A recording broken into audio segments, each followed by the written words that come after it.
ಗೆಲ್ಲಿಸಿ ಆಸೀನರಾಗಿರ್ತಕ್ಕಂಥ ನಿಮ್ಮೆಲ್ಲರ ನೆಚ್ಚಿನ ನಾಯಕರು, ತಾಲೂಕಿನ ಜನಪ್ರಿಯ ಶಾಸಕರು ಆಗಿರ್ತಕ್ಕಂಥ ಸಮೃದ್ಧಿ ಮಂಜಣ್ಣನವರೇ, ನಮ್ಮ ಮುಳಬಾಗಿಲು ತಾಲೂಕಿನ JDS ಪಕ್ಷದ ಅಧ್ಯಕ್ಷರು ಹಾಗೂ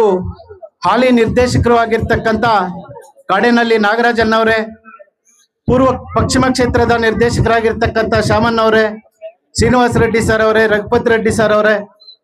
ನಮ್ಮ ಡೆಕ್ಕನ್ ಸೀನಣ್ಣವರೇ, ಪ್ರಕಾಶ್ ಅಣ್ಣವರೇ, ವೇದಿಕೆಯಲ್ಲಿ ಆಸೀನರಾಗಿರ್ತಕ್ಕಂಥ ಎಲ್ಲ ಗಣ್ಯಮಾನ್ಯರೇ, ವೇದಿಕೆ ಮುಂಭಾಗದಲ್ಲಿ ಆಸೀನರಾಗಿರ್ತಕ್ಕಂಥ ಎಲ್ಲ ನಮ್ಮ ಬ್ಯಾಟ್ನೂರು ಗ್ರಾಮದ ರೈತ ಬಾಂಧವರೇ, ಅಕ್ಕ ತಂಗಿಯರೇ, ಮಾಧ್ಯಮದ ಸ್ನೇಹಿತರೆ, ಈ ಊರಿಗೆ ಬಂದ್ರೆ ಒಂದು ಏನ್ ಜ್ಞಾಪಕ ಬರುತ್ತೆ ಅಂದ್ರೆ ಊರಿನ ಒಗ್ಗಟ್ಟು. ನಮ್ಮ ಶಾಸಕರು ಯಾವತ್ತೂ ಹೇಳ್ತಾ ಇರ್ತಾರೆ, ನಮ್ಮ ನಾಗರಾಜಣ್ಣ ಅವರು ಕೂಡ ಭಾಷಣದಲ್ಲಿ ಹೇಳ್ತಾ ಇರ್ತಾರೆ, ಊರು ಅಭಿವೃದ್ಧಿ ಆಗ್ಬೇಕು ಅಂತಂದ್ರೆ, ಗ್ರಾಮ ಅಭಿವೃದ್ಧಿ ಆಗ್ಬೇಕು ಅಂತಂದ್ರೆ ರಾಜಕೀಯ ಇರಬಾರ್ದು ಅಂತ. ಈ ಊರಲ್ಲಿ ಶಾಸಕರ ಸಮೃದ್ಧಿ ಮಂಜಣ್ಣವರ ಓಂ ಶಕ್ತಿ ಬಸ್ಗಳು ಕಳಿಸುವಾಗ ನಾವು ಚಾಲನೆ ಕೊಡಕ್ ಬರ್ತಾ ಇದ್ವಿ. ಊರಲ್ಲೆಲ್ಲ ಕೂಡ ಒಗ್ಗಟ್ಟಾಗಿ ಬಂದು ನಮ್ಮ ಸೀನಣ್ಣವರ ನೇತೃತ್ವದಲ್ಲಿ 2-3 ಬಸ್ಸು ಹೋಗಿದ್ದ ಆ ತಾಯಿ ದರ್ಶನ ಪಡ್ಕೊಂಡು ಬರ್ತಾ ಇದ್ರು. ಅದೇ ತರ ಇವತ್ತು ಇಲ್ಲಿನ ಡೈರಿ ಬಿಲ್ಡಿಂಗ್ ಆಗ್ಬೇಕು ಅಂತಂದ್ರೆ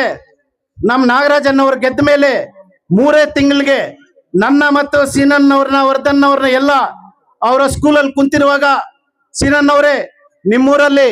ಬಿಲ್ಡಿಂಗ್ ಅವಶ್ಯಕತೆ ಇದೆ, ನೀವು ಆಲ್ ಡೈರಿ ಕಟ್ಟಡವನ್ನ ನೀವು ಮಾಡ್ಕೊಳ್ಳಿ, ನನ್ನ ಸಹಕಾರ ಸಂಪೂರ್ಣವಾಗಿ ನಿಮ್ಗಿರ್ತದೆ ಅಂತ ಹೇಳಿದ್ರು. ಅದೇ ಸಲುವಾಗಿ ನಮ್ಮ ಶಾಸಕರು ಕೂಡ ಅಷ್ಟೇ, ತಾಲೂಕಿನಾದ್ಯಂತ ಎಲ್ಲೇ ನಮ್ಮ ಡೈರಿಗಳಾಗಿರ್ಲಿ, ದೇವಸ್ಥಾನಗಳಾಗಿರ್ಲಿ, ಏನ್ ಸಂಪೂರ್ಣ ಅವರದ್ದು ಕೂಡ ಅವರ ವೈಯಕ್ತಿಕ ಸಹಾಯ ಕೂಡ ಬಹಳ ನಮ್ಮ ತಾಲೂಕಿಗಿದೆ ಅಂತ ಹೇಳ್ತಾ, ಮತ್ತು ನನ್ನನ್ನು ಕರೆಸಿ ಇಲ್ಲಿ ಆಹ್ವಾನಿಸಿ